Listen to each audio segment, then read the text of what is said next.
ડભોઈ શહેર અને તાલુકા પંથકમાં ભૂંડોનો ત્રાસ વધી રહ્યો છે. દિન પ્રતિદિન ધીરે ધીરે ભૂંડોનો વધારો થઈ રહ્યો છે. રોડ પર ભૂંડો બેફામ બન્યા છે. ડભોઈ શહેર તાલુકામાં ભૂંડોનો આતંક દિવસે ને દિવસે વધી રહ્યો છે. રોડ પર એક બાઇક સવાર પોતાના ઘરે જતા દરમિયાન બાઇક સાથે ભૂંડ અથડાઈ જતા યુવાનને શરીરને ઈજાઓ પહોંચી હતી. આવા બનાવો ડભોઈ બજારમાં કોઈ નવાઈની વાત નથી, કારણ કે આવા બનાવો ઘણીવાર ડભોઈ ખાતે બની ચૂક્યા છે. આ બેફામ બનેલા ભૂંડોનો નિકાલ ક્યારે થશે તેવી ચર્ચાએ જોર પકડ્યું છે, પરંતુ સરકાર આ નુકસાનકારી ભૂંડોને દૂર કરવા માટે કોઈ કાર્યવાહી કરવા તૈયાર નથી.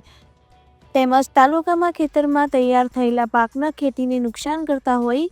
મોંઘવારીમાં લોકો માંડ પોતાની જરૂરિયાતો પૂરી કરતા હોય છે, અને આવી મોંઘવારીની પરિસ્થિતિમાં નુકસાનકારી ભૂંડનો ત્રાસ વધ્યો છે.